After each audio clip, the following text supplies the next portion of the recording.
Welcome to MU Healthcare's Women's Hospital, and congratulations on your pregnancy. We are so honored that you've chosen us, and we look forward to caring for you and your family. We believe our hospital is special for so many reasons, one of these being our baby-friendly designation. Lots of people ask, what does it mean to be a baby-friendly hospital? So we want to take a few minutes to tell you a little bit about this prestigious designation. Baby-friendly hospitals educate all patients about the benefits of breastfeeding. They teach how to recognize when babies are hungry and how to safely feed them. They provide hands-on education after delivery and make it possible for mothers to be near their babies as often as possible.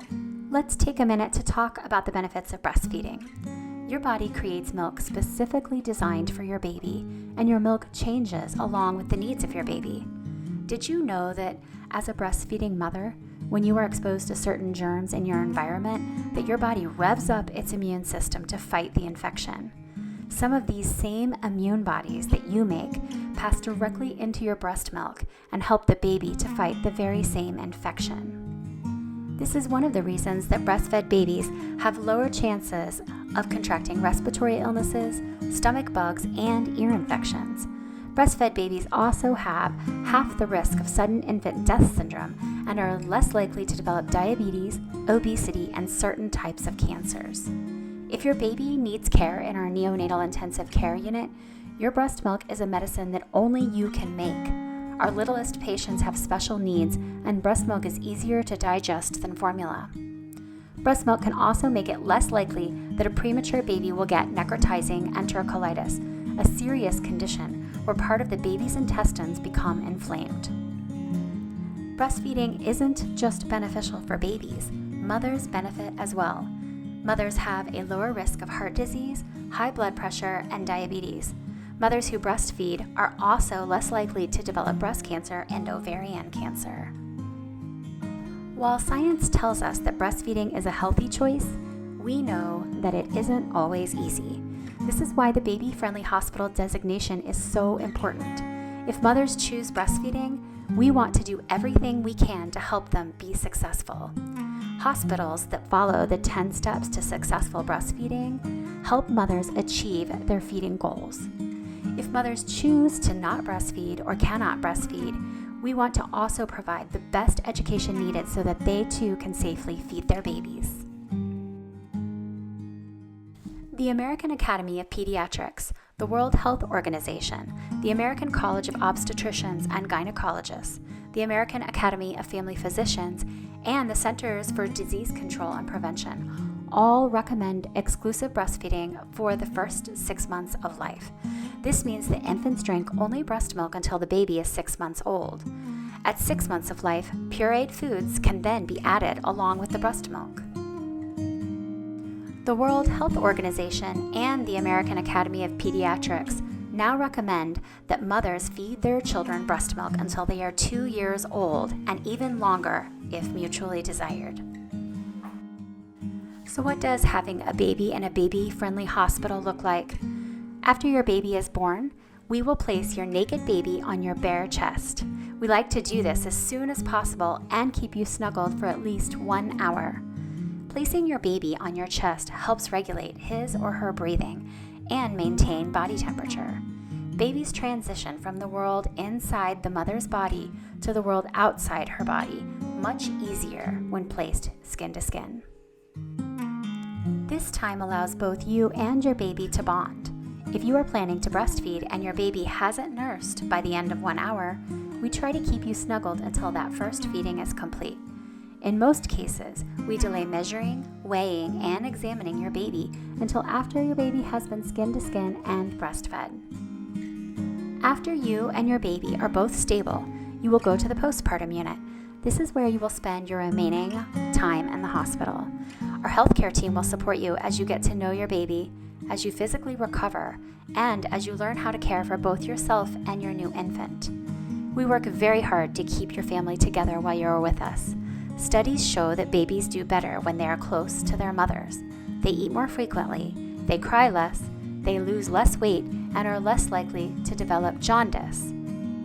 Many mothers believe sending their baby to the nursery will help them get more sleep, but some studies show that moms who keep their baby near them or room in, get as much sleep as those who send their babies to the nursery. Many mothers also report sleeping more peacefully knowing that their baby is nearby. There is so much to learn before you and your baby go home. Our postpartum team will help teach you when and how to feed your baby. They will show you how to change diapers, swaddle, soothe, and bathe your baby. Mothers who room in with their babies report feeling more confident on how to care for their baby when they go home.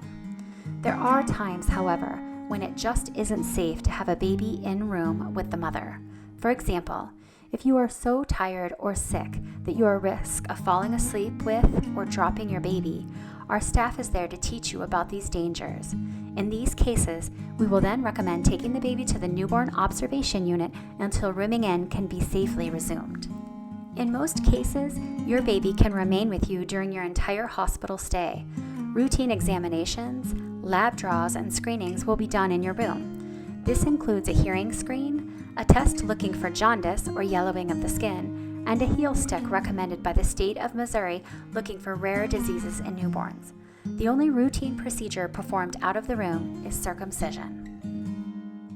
Rooming in is important for all mothers. For breastfeeding mothers, rooming in is particularly important. Moms who room in make more breast milk, make milk sooner, breastfeed longer, and are less likely to need formula. We try very hard to help those wishing to nurse avoid formula. Even one feeding with formula can change the bacteria in the baby's gut. This can increase the risk for diarrhea and allergies.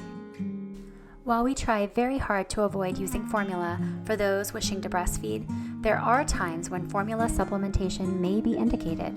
If your baby requires formula supplementation for a medical reason, your baby's healthcare team will explain why they recommend this.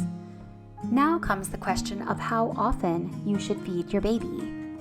If you remember the simple phrase, 8 or more in 24, you're on the right track. We encourage you to feed your baby whenever you see a hunger cue. We call this feeding on demand or cue-based feeding. Feeding your baby whenever he or she shows signs of being hungry will help you develop a good milk supply and keep your baby comfortable. Babies don't eat at regular intervals. They will sometimes eat several times very close together. This is called cluster feeding. Other times, they will wait several hours between feedings. If you just remember to feed your baby at least 8 times in a 24-hour period, you will be good to go. Here are some signs that your baby may be hungry. Fists moving to the mouth, head turning to look for the breast, becoming more alert and active, sucking on hands or lip smacking, opening and closing the mouth. Many moms think crying is the only sign that their baby is hungry, but actually it's a sign of distress. Hungry babies will show signs of hunger before they begin to cry. Watching for and responding early to your baby's hunger signs may help prevent the baby from crying. Once a baby is crying, it can be hard to get a baby to latch on to the breast. Allowing babies to eat whenever they show signs of hunger helps develop a very good milk supply. Most new mothers do not know how to get their babies to nurse. They worry about having pain or that they won't know how to latch their baby. Our team of nurses and lactation consultants will teach you everything you need to know. Breastfeeding should not be painful. If you are having pain or the skin on your nipple is broken down, these are signs that the latch needs to be adjusted. A good latch should be comfortable for both you and your baby. A good latch is important so that you don't have pain, your milk can transfer from the breast into your baby's mouth, and you develop a good milk supply.